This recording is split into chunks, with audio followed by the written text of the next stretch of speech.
Hello, this is Gordon once again coming to you. Talking this week, I want to talk about the days of unleavened bread and describing what is leaven. I am wanting to spend the next couple of sessions talking about matters involved around Pesach and Passover, the sacrifice, and things of this nature. Also about the Feast of the Unleavened Bread. Now, I'm going to be reading, it may be a little different. We got our Hallelujah Scriptures in the mail the other day, and I'm going to be reading from them instead of the Scriptures 98.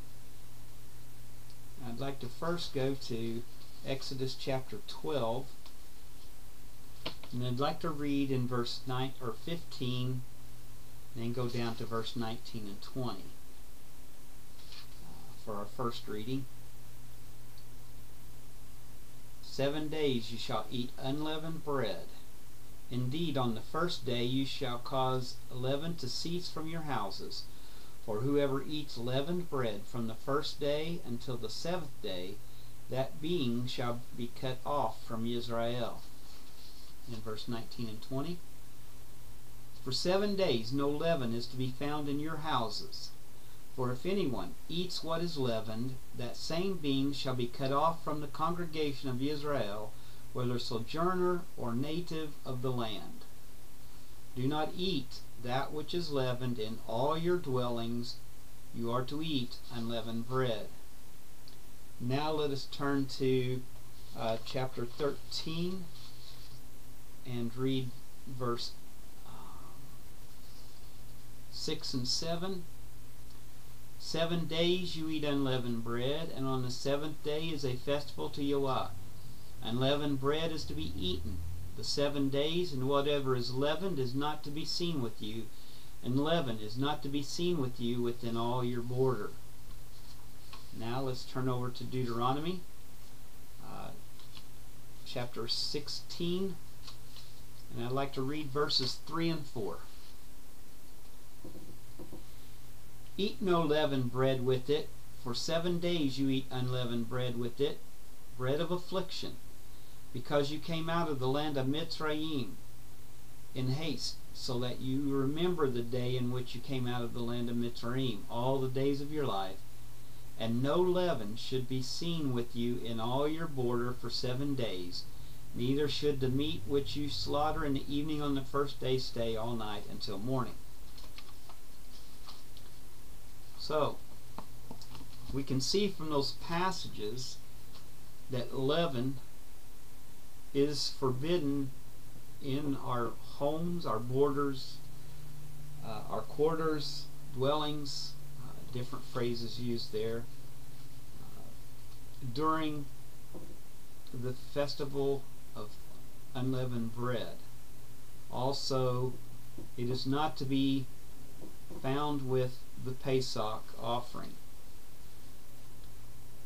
Now, some people teach that we are to remove such things as wheat, rye, spelt, oats, and barley, and anything that's made from those ingredients during the whole time of unleavens. Some would add such things as eggs, baking powder, baking soda, beans, rice, and etc. I even received one email this week that stated we cannot use preparation H during the Feast of Unleaveneds. And while this may seem a bit absurd on the outside, we have to examine it to see whether there's any merit to it from the Scriptures. Now, someone pointed out to me on Facebook that this product would not be considered clean anyway because it contains shark oil and sometimes glycerin from animal products, which sometimes is from pork. So let's look and see what the scriptures define as leaven. The very first word we have for this term, leaven, is the word seor. It's Strong's number H7603, and it means, according to Strong's, a barm or yeast cake. For example, I was a baker by trade for a few years, and one of the things that I learned about was that what was called a barm. Some people would call it a starter. Some people call a term very similar would be the day-old bread, taking a pinch of the dough from the previous day's bread and putting it in the next day's dough to make bread from, and just keep doing this. And there's actually one company, bakery in France, that was very famous for using their barm or their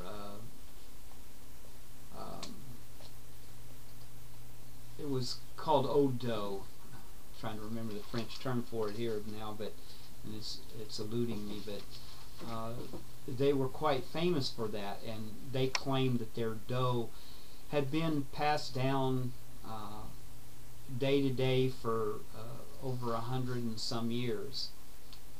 Brown Driver Briggs defines it simply leaven. Gesenius adds the word fermentation. Another term used in this discussion is the word chametz. Strong's H2556. Strong says it means to be pungent, to be sour in taste, literally fermented, figuratively harsh, or in color dazzling. Brown Driver Briggs says it is to be leavened or sour. It adds the ideas of being cruel or to be red, as in a brilliant, bright red color. And Gesenius agrees with Brown Driver Briggs, which is understandable because a lot of Brown Driver Briggs definitions comes from Gesenius. Another term used in this discussion in Exodus 13:3 is the noun form of chametz.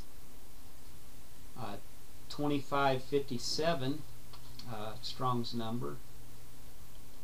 And so we see that the seor is that which does the leavening, and the chametz is that which is leavened. And chametz, the verb form, Strong's H2556, is the act of leavening something, the act of using seor. So the most common thing today which would correspond to the biblical term seor would be a sourdough starter. I think any of us that have ever done much baking of bread, and especially the Amish friendship cakes that is quite popular, is a sourdough starter is used.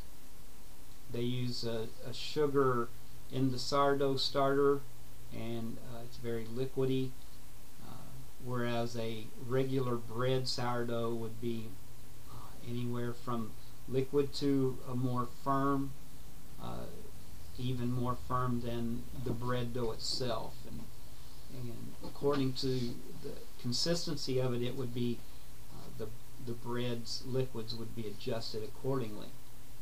But what this does is it takes a wild yeast and makes a dough starter, and it allows the bread to be leavened. And I think if we look at the story of the Exodus, we can see from the story in the scriptures and also from history that this is primarily what it's talking about, a sourdough starter, or using a pinch of dough from the day before and to make our next day's bread.